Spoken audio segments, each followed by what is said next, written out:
brought to you by Palvi Agrico. आता शेतीसाठी जे काही लागणार ते घरपोच मिळणार, तेही मोबाईलच्या एका क्लिकवर।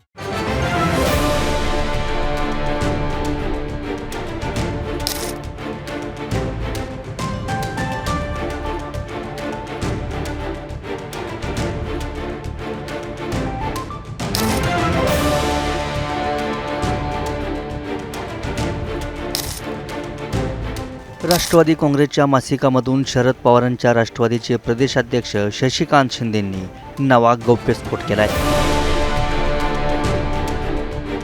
राष्ट्रवादीचं विलीनीकरण आणि अध्यक्षपदावरूनही शिंदेंनी मोठे दावे केलेत। शिंदेंच्या दाव्यानंतर आता महाराष्ट्रभरात चर्चेला उधाण आलंय।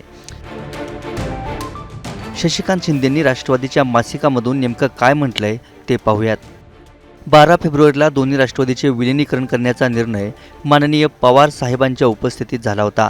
विलीनीकरणानंतर पक्षाची संपूर्ण धुरा अजितदादांकडे सुपूर्द करण्याचा निर्णयही साहेबांच्यासह सर्व नेत्यांनी केला होता।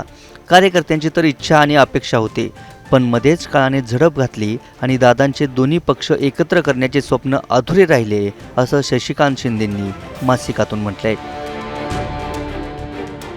शशिकांत शिंदे एवढ्यावर थांबलेले नाहीत। शिंदे पुढे म्हणतात, आता आपली सर्वांची जबाबदारी आहे हे दोन्ही पक्ष एक करण्याची।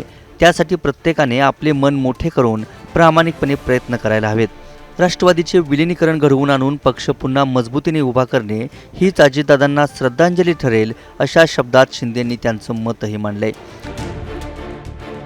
राष्ट्रवादीच्या मासिकातून शशिकांत शिंदेंनी मांडलेली भूमिका पाहता अजूनही शरद पवारांची राष्ट्रवादी विलीनीकरणासाठी प्रयत्न करते असंच म्हणावं लागेल। पण शरद पवारांच्या राष्ट्रवादीनं अजित पवारांचं नेतृत्व मान्य केलं होतं, राष्ट्रवादीची धुरा अजितदादांकडे देण्याचं ठरलं होतं, अशी कबुलीच शशिकांत शिंदेंनी या मासिकातून देऊन टाकले। आता शिंदेंच्या या नव्या गौप्यस्फोटानंतर अजित पवारांच्या राष्ट्रवादीकडून आता तरी प्रतिसाद मिळतो का ते पाहणं महत्त्वाचं ठरेल। ब्युरो रिपोर्ट, मुंबई तक।